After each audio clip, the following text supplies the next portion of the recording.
دنیا آزمائش ہے. اللہ تعالیٰ ہر انسان کو دیکھ رہا ہے کہ کون کیا سوچتا ہے, کون کیا سمجھتا ہے. آزمائش کیا ہے؟ آزمائش یہ ہے کہ اللہ تعالیٰ نے اس دنیا کو اسباب کی جگہ بنایا ہے. اسباب کی جگہ. آپ کو بھوک لگے تو آپ کو دعا نہیں مانگنی, آپ کو کھانا کھانا ہے. آپ کو پیاس لگے تو آپ کو دعا نہیں مانگنی, آپ کو پانی پینا ہے. یہ ایک آزمائش ہے. کھانا جب تک کھائیں نہیں بھوک مٹتی نہیں, پانی جب تک پئیں نہیں پیاس بجھتی نہیں, جب تک سوئیں نہیں تب تک دماغ کو راحت نہیں ہوتی, تب تک دماغ کو سکون نہیں ملتا. حالانکہ اللہ اس پہ قادر ہے کہ بغیر کھانے کے بھوک مٹا دے, بغیر پانی کے پیاس بجھا دے, بغیر سورج کو نکالنے کے دن لے آئے, بغیر سورج کو ڈبونے کے رات لے آئے. اللہ کر سکتا ہے. لیکن اللہ ایسے کرتے نہیں ہیں. اللہ اسباب ہی کے ساتھ دنیا کو چلا رہے ہیں. یہ ایک آزمائش ہے, یہ ایک امتحان ہے کہ میرے بندے اسباب سے سمجھتے ہیں یا میری ذات سے سمجھتے ہیں. یہ ہے آزمائش. اگر اسباب سے ہوتا دیکھ کر دھیان اسباب کی طرف چلا گیا تو ہم فیل ہو گئے.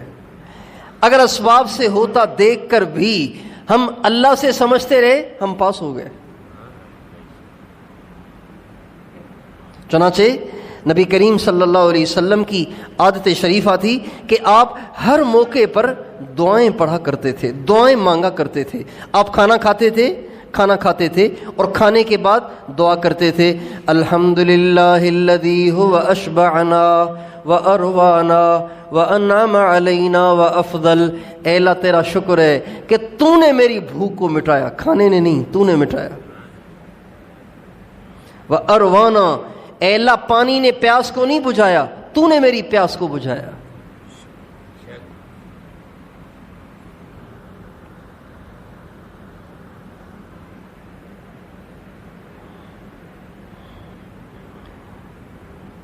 سواری پہ بیٹھتے تو آپ دعا کرتے, سبحان الذی سخر لنا ھذا وما كنا له مقرنین وانا الی ربنا لمنقلبون. اے اللہ تیرا شکر ہے کہ اس سواری کو میرے تابع تو نے کیا ہے, میں تو اس کو قابو نہیں کر سکتا تھا. ہر چیز کی نسبت اللہ کی طرف. حالانکہ نظر تو اسباب سے آ رہا ہے, لیکن ہمارے نبی کی عادت شریفہ تھی کہ آپ ہر چیز کو اللہ پاک کی طرف منسوب کرتے تھے. آپ علیہ السلام جب مدینہ منورہ ہجرت کر کے تشریف لائے تو کفار سے جنگ و جدل کا نظام شروع ہوا. اللہ تعالیٰ کی طرف سے اجازت ہوئی. جب آپ مکے میں تھے تو آپ کو حکم تھا کہ کچھ کہنا نہیں ہے, ہاتھ کو روکے رکھنا ہے اور بس برداشت کرنا ہے. یہ ہمارے نبی کو مکہ معظمہ میں حکم تھا, جہاد نہیں کرنا. جب آپ جب مدینے میں آئے تو اللہ تعالیٰ کی طرف سے اجازت ملی, کتب علیکم القتال, تم پہ اب جہاد کو فرض کر دیا گیا ہے. وَهُوَ كُرْهٌ لَكُمْ, اگرچہ تمہیں یہ ناپسند ہوگا کفار سے لڑنا, لیکن ہم تم پہ اس کو فرض کر رہے ہیں. جہاد کی اجازت مل گئی اور جہاد کی فرضیت ہو گئی. اب کفار سے ہمارے نبی کی جنگیں ہوئیں, لیکن ہمیشہ ہمارے نبی نہیں جیتتے تھے. کبھی ہمارے نبی کا لشکر جیتتا تھا, کبھی کفار جیتتے تھے.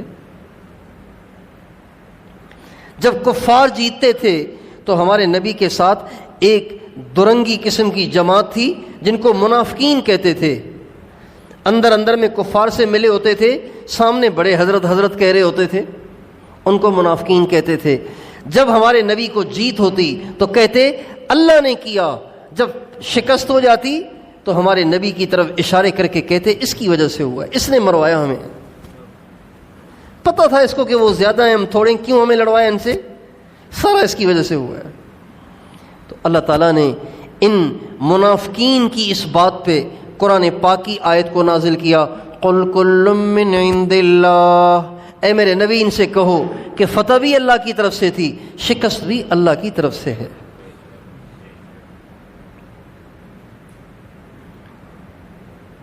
اسباب تو بظاہر یہی ہیں. غزوہ احد میں شکست ہوئی. کیوں شکست ہوئی؟ اسباب جو بنے وہ یہ بنے کہ ہمارے نبی نے ایک جتھے کو جبل رومات پہ کھڑا کر دیا تھا اور فرمایا یہاں سے ہلنا نہیں ہے. جب وہ ہلے تو کفار کو پیچھے سے آنے کا موقع مل گیا. اسباب تو یہ بنے، لیکن اللہ کہہ رہے ہیں یہ اس وجہ سے نہیں ہوا، یہ اللہ کے حکم سے ہوا. وما اصابکم یوم التقى الجمعان فباذن اللہ، وہ جو تمہیں جنگ احد میں شکست ہوئی اللہ کے حکم سے ہوئی.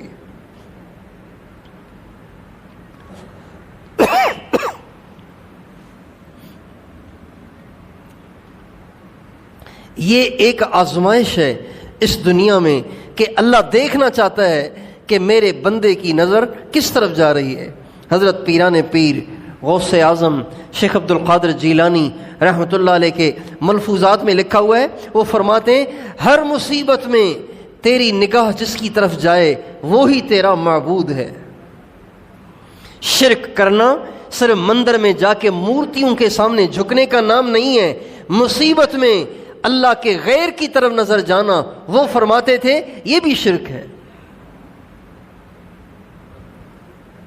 یہ بھی شرک ہے. اس لیے مسلمان کے لیے یہ لازمی چیز ہے کہ وہ ہر وقت اپنے دل پر پہرا دیتا رہے کہ کہیں میرے دل میں اللہ پاک کے غیر کا یقین نہ آ جائے، اللہ پاک کے غیر کی طرف دھیان نہ چلا جائے، اللہ پاک کے غیر کی طرف نگاہ نہ چلی جائے. مسلمان کو ہر وقت اپنے دل پہ پہرا دینا ہے.